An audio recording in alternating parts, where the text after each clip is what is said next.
dia kasih membunuh bakteri-bakteri yang ada di dalam hidung kita. Air mata juga demikian. Allah ciptakan dia tidak manis, tapi dia sifatnya tawar. Dia lindungi mata agar tidak kering. Jadi kalau mata kering tidak ada air, akan dia hancurkan pes.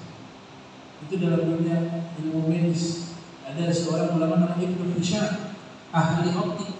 Dia katakan dalam kitabnya Al-Manwar tentang optik. Dia katakan bahwa mata ini kalau tidak ada cairan, tidak ada air, maka dia akan mengering dan hancur. Jadi Allah ciptakan ada air. Dan alhamdulillah airnya tidak salah tempat. Di sini memang harus asin, di sini memang harus baik, di sini memang harus tawar. Kalau terbalik-balik, maka akan hancur kehidupan kita. Makan tidak enak, hidup tidak enak. Kalau salah ciptakan rusak. Tapi itulah laqad khalaqnal insana fi ahsani. Ini penjelasannya Imam Ja'far Shadiq. Ya, luar biasa Imam Ja'far Shadiq menjelaskan demikian. Laqad khalaqnal insana fi ahsani taqwim. Nah, kemudian Rabbil alamin. Rabb ay Malik. Ya, penguasa, raja, alamin. Alamin ini diambil dari kata alamat. Alam itu satu akar kata dengan alam tanda. Kenapa diambil dari kata tanda? Karena adanya alam semesta itu menandakan adanya pencipta. Maka diambil alam, diambil dari kata alamah. Adanya alam itu bertanda adanya pencipta. Kayak seperti Imam Asma'i ketika bertanya kepada orang Badui, "Kaifa arafta Allah?" Bagaimana kau bisa meyakini adanya Allah?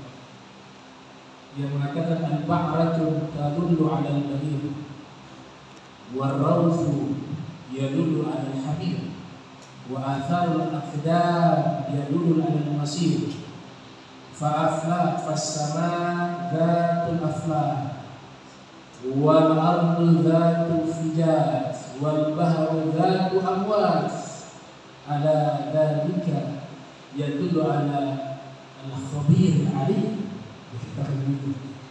Imam Asma'i tanya kepada orang Badui, "Kaifa arafta Allah?" Bagaimana kau meyakini adanya Allah? Maka dia menjawab, kotoran unta menunjukkan adanya unta, kotoran himar menunjukkan adanya himar, atharul aqdam yadullu 'ala al-masir, jejak-jejak kaki yang ada di gurun pasir menunjukkan adanya orang yang berjalan. Maka langit yang memiliki gugusan bintang, bumi memiliki jalanan-jalanan yang luas, dan lautan yang memiliki ombak-ombak yang sangat besar, maka cukuplah itu menunjukkan adanya sang pencipta yang maha alim lagi maha besar. Itu Tiful Khabir Berambati Arabi. Jadi makanya alam dikata alamah. Terus ismu jamak khas bimana yakil la jamak mufrad alim. Dia isi jamak khusus kepada yang berakal, la jamak. Makanya dikatakan alam itu masya segala sesuatu selain Allah. Ada ulama menspesifikasi yang namanya alam yang berakal saja, itu jin, manusia, malaikat. Selebihnya itu ada yang mengatakan bukan alam. Tapi yang kuat adalah masya Allah. Semua segala sesuatu sekuat namanya alam semesta. Wajar khas liman yaqil. Terus Wassallallahu wasallam ala sayyidina Muhammadin nabi. Makanya tidak ada nabi dari bangsa jin, tidak ada nabi dari bangsa malaikat. Dia dari manusia. Kemudian zakarun, itu nabi harus laki-laki. Tidak ada nabi perempuan. Diberikan wahyu kepadanya dengan syariat yu'malu bih, yang diamalkan syariat tersebut. Yu'malu bih, yang diamalkan syariat tersebut. Jadi kalau Nabi diberikan wahyu dengan syariat yang dia amalkan saja sendiri, dan tidak ada tuntutan untuk disampaikan. Menyampaikan boleh, tapi tidak ada perintah. Wa in lam tu'mar bitablighi, walaupun dia tidak diperintahkan menyampaikannya. Fa in umira, tapi jika diperintahkan menyampaikannya, bitablighi, fa nabiyyun wa rasulun aidan, maka dia seorang nabi dan rasul juga. Dalilnya Al-Quran, ketika lafaz Rasul ada kewajiban menyampaikan. Ya ayyuhar rasul balligh ma unzila ilaika min rabbik. Wahai Rasul, sampaikanlah segala sesuatu yang telah diturunkan kepadamu. Ketika disebut ya ayyuhar rasul, bukan ya ayyuhan nabi. Ya ayyuhan nabi tidak diwajibkan menyampaikan syariat tersebut, tapi ketika ya ayyuhar rasul, wahai Rasul, balligh ma unzila ilaika min rabbik. Wa ma'na yamsu salatu wassalamu alaihi wa Muhammad ala manqul min ism maf'ul. Ini Ibnu Hajar Al-Haytami mengajarkan kepada kita, terutama ketika kita mengetik di handphone. Jadi beliau jelaskan masalah kita menulis. Kita kan dilarang ya, bukan dilarang. Nabi katakan al-bakhilu man dzukirtu indahu fala yusalli alaihi. Orang yang kikir itu yang namaku disebut dia tidak bersalawat. Artinya ada tuntutan salawat.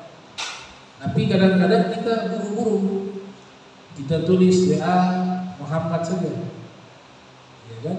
Kadang pakai simbol short. Nah, Ibnu Hajar mengajarkan beberapa cara.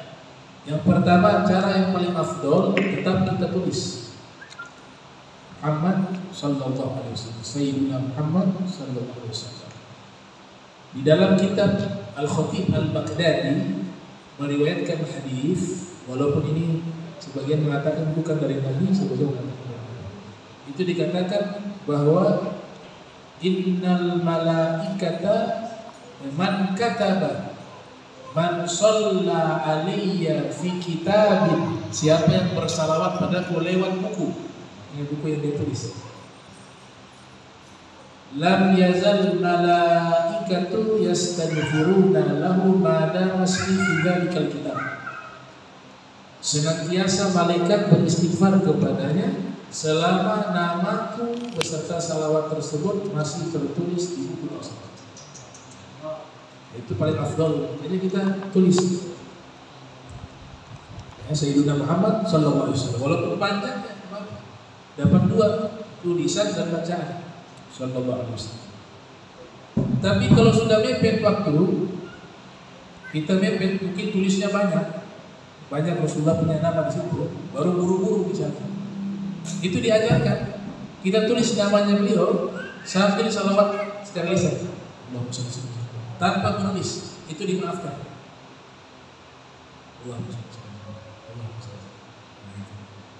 Ditulis nama tapi tidak menulis salawat karena kepanjangan. Tapi dia setiap menulis nama Nabi dia salawat. Kata ulama itu dimaafkan. Dia tidak masuk daripada al-bakhil man dzukirtu indahu fala yusalli. Tidak masuk. Demikian juga dia hanya tulis tanpa melafazkan salawat. Tulis nama Nabi Muhammad tapi dia tidak baca. Dia juga tidak masuk di dalam hadis al-bakhil karena sudah tulis. Tapi yang paling afdol ditulis dan dilafazkan salawat kepada Nabi Muhammad sallallahu alaihi wasallam. Terus wa yunsi salatu wasallam alaihi wa Muhammad alam manqul min ismi maf'ul mudha'af al ain. Ada satu ulama ahli lughah namanya Ibnu al-Arabi. Ya, juga Imam Al-Khuttabi. Ulama mazhab Syafi'i namanya Imam Al-Khuttabi. Beliau mengatakan nama Nabi Muhammad itu diambil dari isim maf'ul, dari kata Hamada. Hamada yuhammidu tahmidan fahuwa muhammidun wa dzaka Muhammadun. Diambil dari lafaz itu. Itu orang yang diberikan banyak kemuliaan, Muhammadun. Dan diambil dari lafaz namanya Allah Al-Hamid. Allah punya nama Al-Hamid yang Maha Mulia. Wa dhamma al-ilahu ismahu ila ismihi idza qala fil khamsi al-mu'adzinu asyhadu wa syaqqa lahu min ismihi liyudhillahu fadhul arsy mahmudun wa hadza Muhammadun. Kemudian nama beliau ini disyarahi oleh Ibnu Arabi. Nama Rasulullah itu banyak. Ada 300 nama, ada yang mengatakan 1000 nama. Bahkan Suyuti menulis kitab tentang nama-namanya Rasul Muhammad SAW. dan juga Imam Ibnu Arabi juga begitu. Bahkan dikatakan Nabi Adam ketika sujud kepada Rasulullah itu sujud, ya, malaikat sujud kepada Adam itu karena sebab Nabi Adam menghafal nama-nama Nabi Muhammad. Itu tafsiran dari Ibnu Arabi. Wa 'allama Adam al-asma'a kullaha thumma 'aradahum 'alal malaikati. Makanya setelahnya itu apa? Wa idh qulna lil malaikati isjudu li Adam fasajadu illa iblis aba wastakbara wa kana minal kafirin. Jadi ayat ini menjelaskan allama Adam asma'. Coba lihat di surah Al-Baqarah, ceritanya satu jalan. Gara-gara Allah ajarkan nama-nama tersebut, malaikat diperintahkan sujud penghormatan kepada Adam. Ibnu Arabi, Syekhul Akbar wa Kibritul Ahmar mengatakan yang ditafsirkan asma, Allah ajarkan kepada Adam asma-asma itu adalah nama-namanya Nabi Muhammad. Dan Nabi Adam menghafal, maka Allah perintahkan malaikat sujud penghormatan kepada Adam karena sudah menghafal seluruh nama-namanya Nabi Muhammad sallallahu alaihi wasallam. Itu salah satu tafsiran dari Ibnu Arabi. Ya, Syekhul Akbar wa Kibritul Ahmar, Muhyiddin Ibnu Arabi, Sahihul Kitab Al-Futuhatul Makkiyah. Kemudian An-Nabi badal min al-ataf bayan ilaihi. Kata Nabi di sini ala sayyidina Muhammadin Nabi itu secara nahu namanya badal atau badal kul min kul namanya, atau atof bayan, dia atof yang menjelaskan atof bayan. Wa ala alihi tahirin hum kama qala Syafi'i adharibul mu'minun min bani Hashim wa bani Muttalib.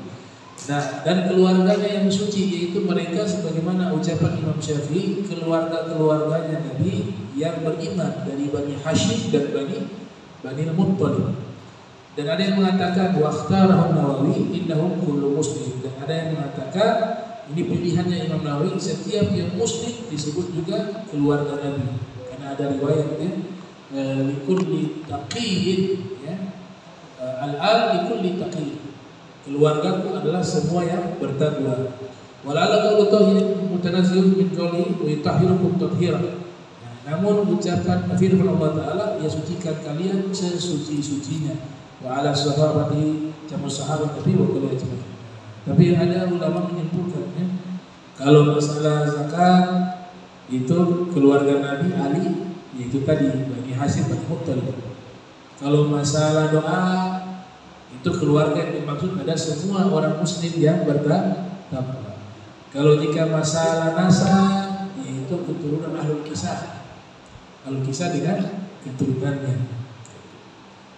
Kemudian dikatakan di sini ada yang mengatakan istrinya Nabi mendapatkan. Ini Ahlul Bait itu ada 5 pendapat. Yang pertama mengatakan semua turunan Bani Hashim, Bani Muttalib disebut Ahlul Bait yang mukmin. Pendapat kedua, Ahlul Kisah saja Ahlul Bait. Siapa Ahlul Kisah? Imam Ali, Fatimah, wal Hasan wal Husain wa Rasulullah 5.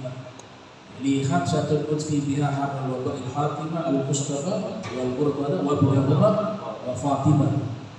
Kemudian yang ketiga yang disebut Ahlul Bait istrinya Nabi.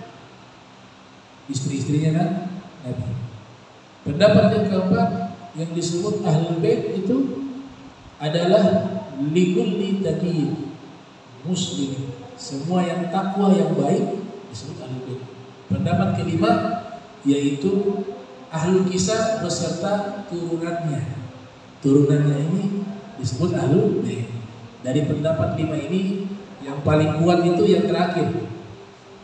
Kenapa demikian? Karena Nabi yang menjelaskan langsung. Nabi mengatakan apa? Ini beberapa riwayat. Kan kalau kita lihat di buku ini 5 pendapat yang paling banyak. 5 pendapat tadi. Ahlul Bait itu siapa sih? Ada 5 itu. Tapi yang paling kuat yang akhir. Ahlul Bait itu Ahlul Kisah beserta anak turunan mereka.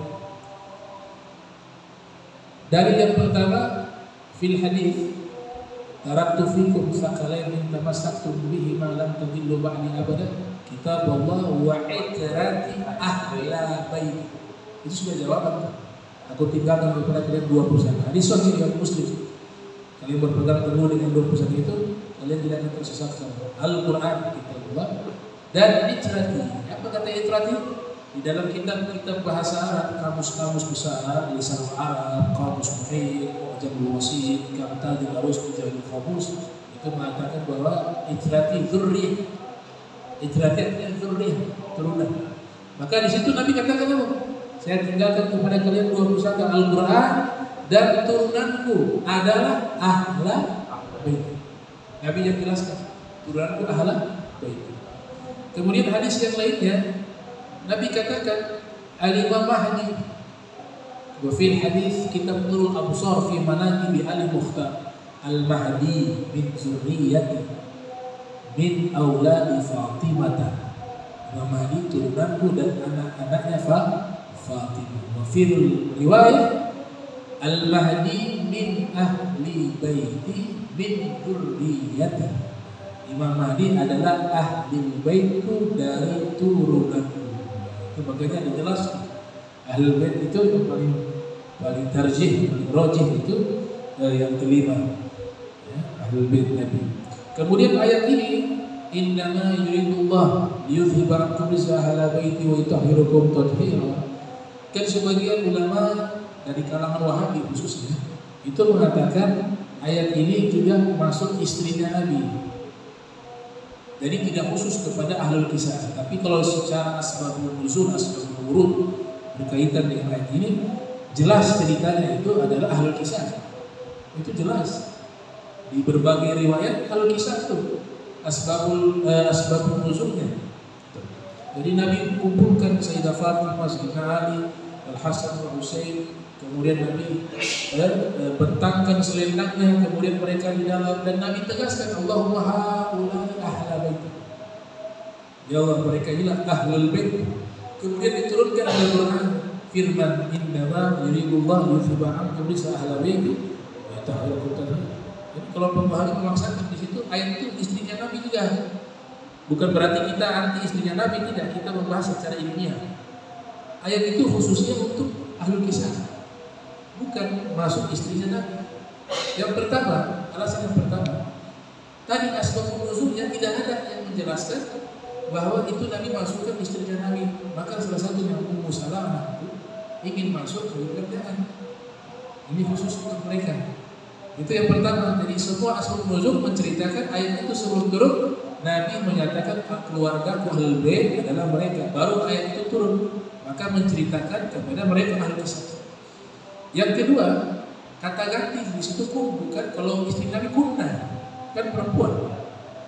Di sini kan kum. Innama yuridullah liyuzhiba ankum. Memang ayat ini sebelumnya cerita istrinya Nabi. Makanya mereka kaitkan bahwa ayat ini tentang istrinya Nabi. Padahal di awal itu pakai domir kunna dan hunna di ayat tersebut. Itu perempuan. Tapi ketika kum sudah iltifat dalam ilmu sudah berpindah kata ganti kepada laki-laki. Kenapa pakai kum bukan kunna? Ya karena ahli kisah lebih banyak laki-laki dari perempuan. 4 laki-laki 1 perempuan. Maka di dalam bahasa Arab kalau laki-laki lebih banyak dari perempuan, maka domir yang digunakan domir laki-laki. Maka kum bukan kunna. Maka itu membantah bahwa di situ tidak ada istrinya Nabi. Kalau istri Nabi pasti ada kunna. Baik itu fawaid itu.